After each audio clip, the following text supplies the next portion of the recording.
Quand tu mets ton ego de côté, ça c'est... Moi j'aime pas demander de l'aide. J'ai jamais demandé de l'aide. Moi j'ai toujours bossé quoi. Et là pour le coup tu te dis ok, c'est pas moi qui demande, c'est les enfants. T'as un besoin pour tes enfants. Tu dois lever la tête, c'est pas possible. Je vais finir à la rue. Ça justifie tout, dont de mettre mon ego de côté. C'est un cauchemar d'imaginer que mes enfants ils ouvrent le frigo et papa j'ai faim. La seule chose que je peux dire c'est que j'ai reçu de Kalita de quoi faire vivre mes enfants. Les nourrir, c'est pas faire vivre, c'est remplir le frigo. C'est le b.a.-ba. Ça sauve la vie en fait. Ça sauve la vie. Parce que c'est bien beau d'avoir un toit, mais si on peut pas remplir son frigo.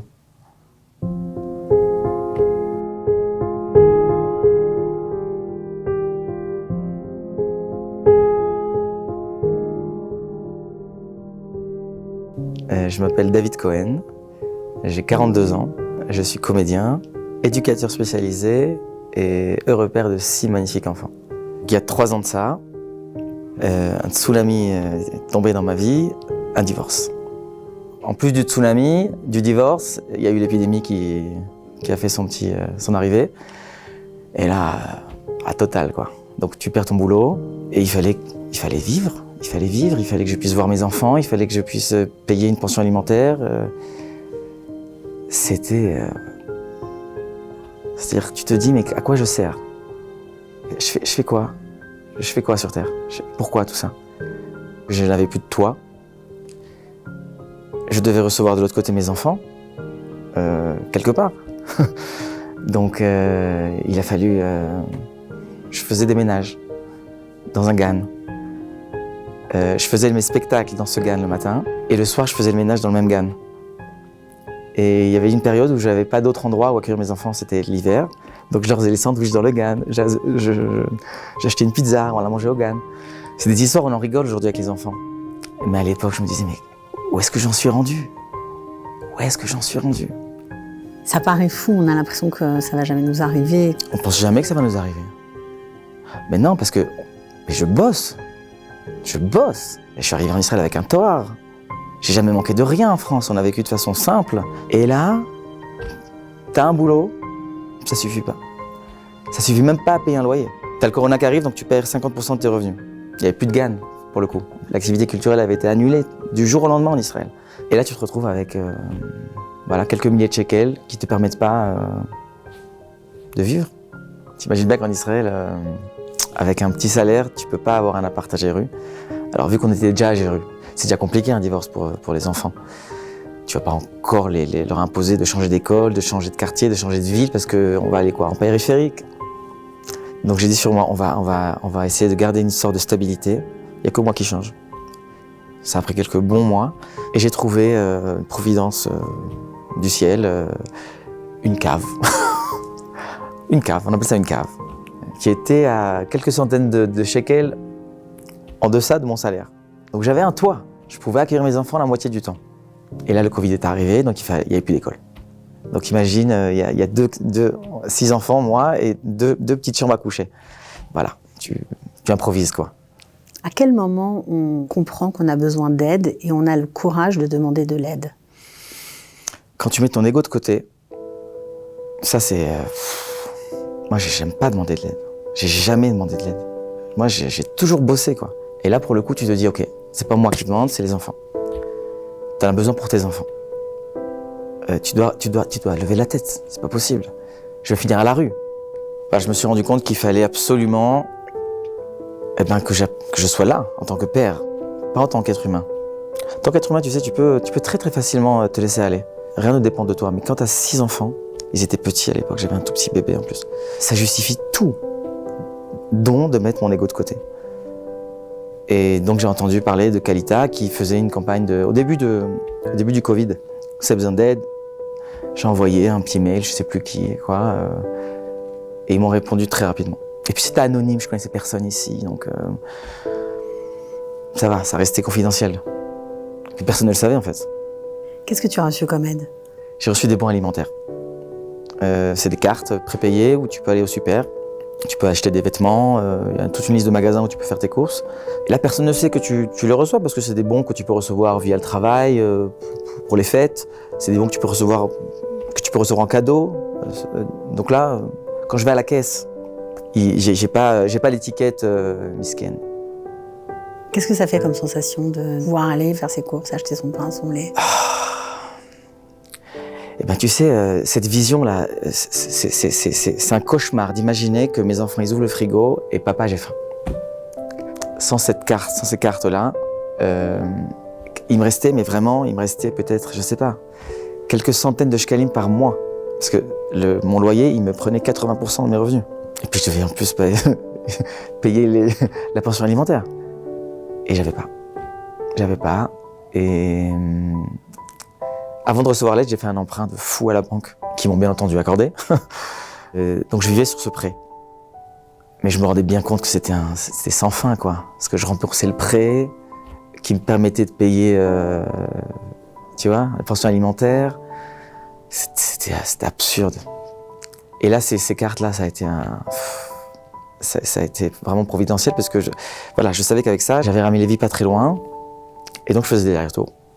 Au début, je faisais très gaffe. Et après, j'ai appris à dompter ces cartes-là et acheter ce que j'ai besoin, faire des comptes, savoir pour la semaine ce dont j'ai besoin. Tu peux plus aller au super et puis tu remplis le caddie. Tu vérifies chaque produit. Est-ce que j'ai vraiment besoin de 2 bouteilles de coca pour Shabbat? 1, ça suffit. Combien j'achète de glinat Seouba? Combien de toasts ça va me permettre de faire à la semaine? Les proussottes de pain, c'est mieux quoi? Les pitotes, les proussottes de trucs, les lachmaniotes, c'est des calculs que de ma vie, j'aurais jamais pensé faire.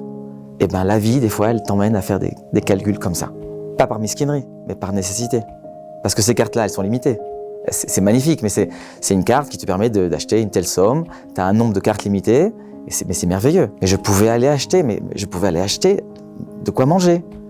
À mes enfants, remplir le frigo. C'est une bouffée d'air frais. C'est-à-dire que quand tu es à la rue, pendant 4 mois, c'était. Déjà que tu trouves un toit, c'est extraordinaire. On se rend même pas compte à quel point de ne pas avoir de toit fixe, ça a un impact sur ta tête, sur ton effet, sur ton quotidien. Tu es un juif errant, mais dans tous les sens du terme. Tu sais pas, t'as pas de place, t'as pas de racines, t'as rien. Et juste après avoir ces cartes-là, donc j'ai un toit et j'ai de quoi donner à manger à mes enfants. Franchement, mis à part ça, t'as le minimum, t'as besoin de rien d'autre. La seule chose que je peux dire, c'est que j'ai reçu de Kalita de quoi faire vivre mes enfants. Les nourrir, c'est pas faire vivre, c'est remplir le frigo. C'est le b.a.-ba. Et ça, je peux témoigner que chaque X période, je sais qu'on m'appelle ici, qu'on me dit David, il y a des cartes qui sont arrivées pour toi, et qu'on voit, est-ce que j'en ai encore besoin, pas encore besoin, et ils décident. Ça sauve la vie en fait, ça sauve la vie. Parce que c'est bien beau d'avoir un toit, mais si on peut pas remplir son frigo, si on peut pas acheter des vêtements quand il y a un trou dans les chaussures, franchement, c'est fou, les gens ils s'imaginent pas. Hein. Donc pendant le Covid, c'était essentiellement ces cartes-là. Et après, donc ma situation financière ne s'améliorait pas tellement. Donc j'ai reçu un ordinateur. Ça m'a beaucoup aidé. J'ai reçu une aide pour les centres aérés l'été. Ça aussi, c'était... Quand tu dois décider ou de remplir le frigo ou d'envoyer tes enfants, et tu te dis si tu gardes les enfants à la maison, tu peux pas travailler. Tu as reçu récemment un coup de fil pour te dire qu'il y avait une nouvelle aide au sein de Kalita. Pas Monim, c'est une association israélienne qui existe depuis très longtemps, qui suit les familles dans des situations financières compliquées. Enfin, l'idée, c'est de savoir exactement combien tu rentres et combien tu sors. Tu vois, s'il y a un équilibre, s'il n'y a pas d'équilibre, alors il faut bosser pour savoir comment... Parce que c'est pas compliqué, c'est des maths très très simples. Si t'as en minus tous les mois et que tu t'en sors pas, quoi. Ok, c'est 1000 shekels par mois ou de minus. Vas-y, sur 2 ans, t'es en galère totale.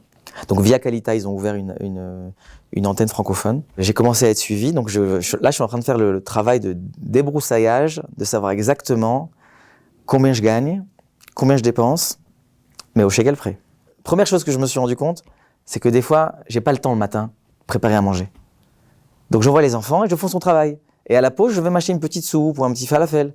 Sauf que la petite soupe ou le falafel à 10 ou 15 shekels, tu fais ça 1, 2, 3 fois par semaine. À la fin du mois, c'est des centaines de shekalim que t'as pas.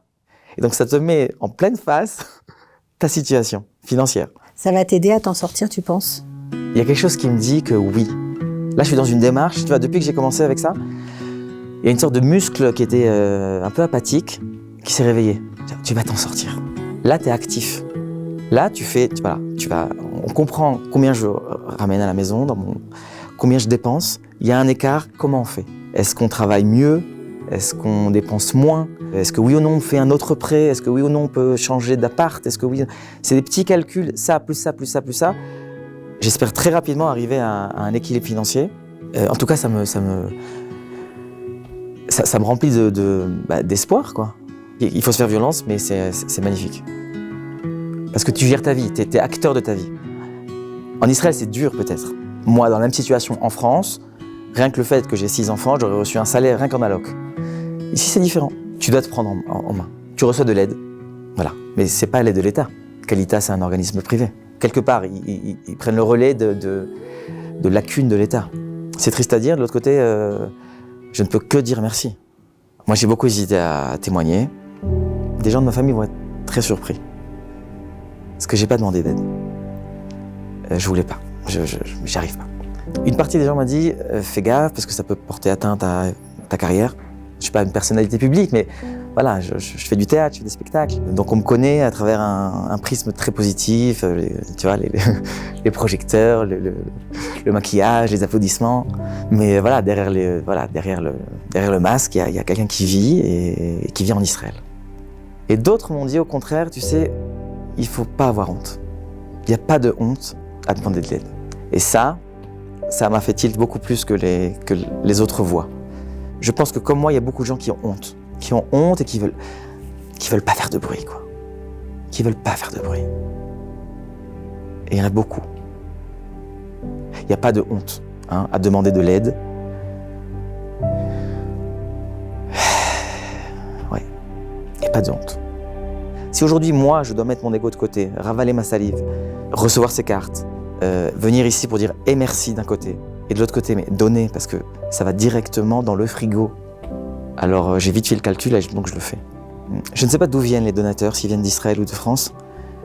Ne s'imagine pas qu'on peut vraiment en être à se poser la question de combien de tranches de fromage j'achète par semaine. Les gens ne s'imaginent pas que 50 shekels, 100 shekels, 200 shekels, enfin pour moi c'est énorme ces sommes-là, mais peut-être que pour d'autres c'est rien. Mais de se dire que je reçois moi une carte de 200 shekels, ça me permet de remplir mon frigo pour plus d'une semaine. Il faut jongler, il faut faire les calculs, il faut être intelligent. Il faut aussi accepter de réduire son niveau de vie.